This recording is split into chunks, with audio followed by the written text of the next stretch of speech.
We have a primetime exclusive joined by three former tour dancers who filed the suit: Crystal Williams, Ariana Davis, and Noelle Rodriguez. Thank you each and all for joining me. I wish it were for different reason, but I want you to have an opportunity to make your case, so thank you. Thank you for having us. Ariana, I'll start with you. The reaction is going to be, no, not Lizzo. She's about the opposite of this. What do you want people to know? I first want to let people know that it doesn't matter who the employer is. In this industry, dancers specifically are treated like we cannot be human. We are held to a standard that is inhumane, and it doesn't matter if the person employing you is a well-known plus-size black woman who you think will give you a safe space. That's not always the case. And the biggest thing that people can take away is also that hurt people do hurt people. So, Noelle, is this about the people around Lizzo and Lizzo didn't stop it, or did Lizzo body shame or harass? No, I think it was a little bit of both. As far as the body shaming, it didn't personally happen to me, but I did see it done. And I'll let Ari speak a little bit more about that later. But as far as like the other accusations, like the mistreatment, the disrespect, you know, talking down to us and cursing at us, it was all extremely unprofessional and like such a hostile environment.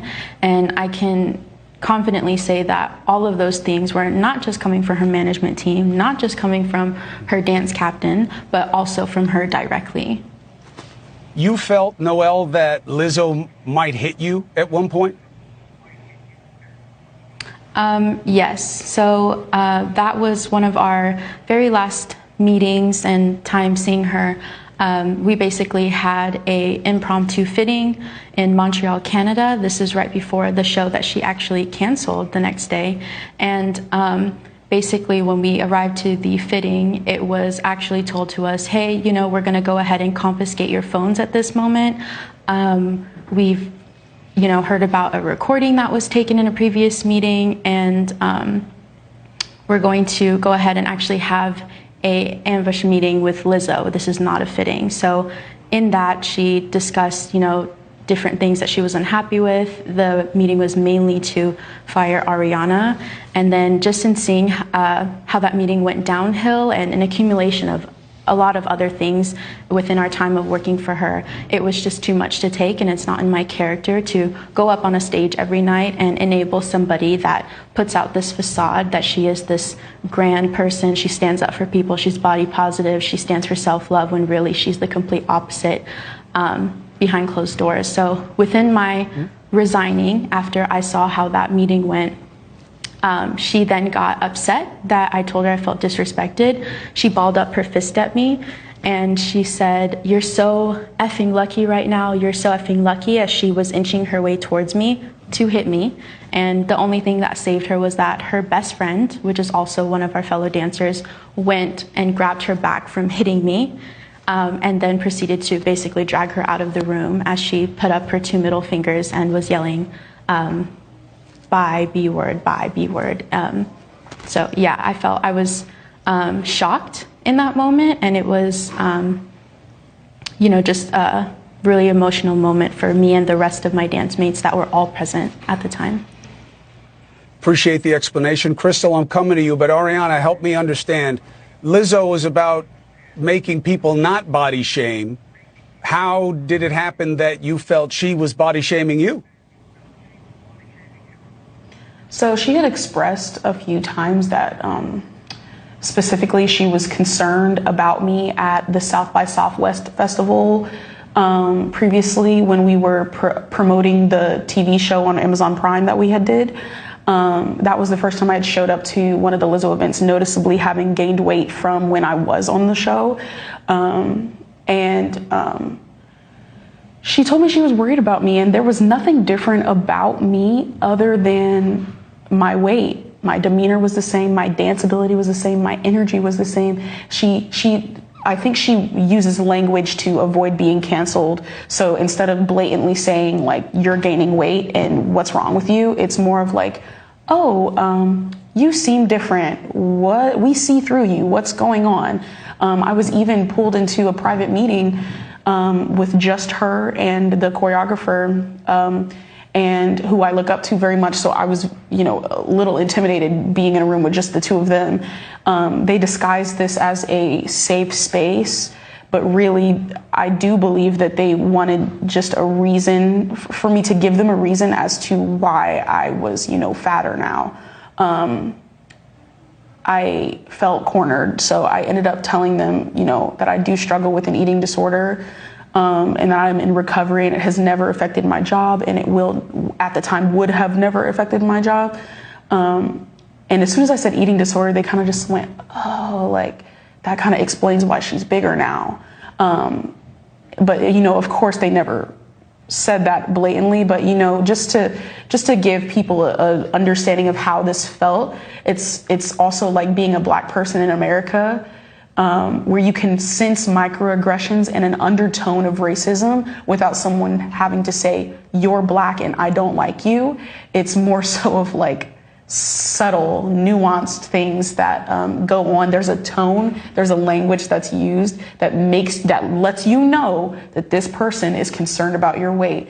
And she even said in another meeting after Crystal was unfortunately let go, she was listing off reasons why we should be grateful to be here, that other artists don't know the dancers' names and that other artists don't do what she does. And dancers get fired every day for gaining weight. And she kind of paused and looked at me and, I don't know if she remembers that she looked at me or if she knows that, I don't even know. But I just know that every single day I felt ashamed that I had gained weight.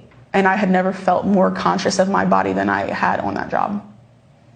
And Crystal, you believe you were fired for sticking up for other dancers who you believe were being harassed? It wasn't necessarily about the harassment per se when I did stick up for not only myself but the other dancers, even though that was something that we were experiencing. It was more so the hostile work environment, including the false allegations that was being circulated around in regards to us drinking before shows, because Lizzo had brought that up in this meeting that she scheduled for us after a long and hard rehearsal, basically telling us that we were not performing up to her standards. And just that she wasn't happy with the show and how we were presenting ourselves, and that she's hearing that we're being, unprofessional, not having a good attitude, and that we just need to step it up, and that the drinking before shows needed to stop. And of course, I was confused because I knew that that wasn't the case. And then she scheduled another meeting that next day after the re-audition and basically emphasized everything that she said the day prior. And once again, she brought up the drinking before shows, to which then I raised my hand and asked if I could speak. She did allow me to speak, and I told her, hey, I just want to let you know on behalf of myself and all of the other dancers that drinking before shows has never been the case, that we would never partake in that and put ourselves, you or the show or our jobs in jeopardy. And then after that, she just kind of blew it off and was like, well, if you're not, well, then good for you. And then she kind of just, blew it off. And like I said, tensions were kind of already heated in that moment, not only just with her, but with her management team and with her dance captain. And then days later, I was terminated in a hotel lobby via her one of her tour managers due to budget cuts, only to then find out that less than 24 hours later they had another replacement dancer to basically replace me. And then of course I was still searching for answers and reasons as to why I was let go, and they just stuck with budget cuts. I asked to speak with Lizzo. They wouldn't let it happen. And then, of course, her manager then decided to give me her opinion and said that I came across as snarky and didn't have the best attitude at times. So it's just like all of these different microaggressions and underlying things that were just going on in our work environment that made it very hostile. Crystal, Ariana, Noel, thank you for explaining the situation. We'll be following the litigation. Appreciate you. Thank you. Thank you. Thank you so much.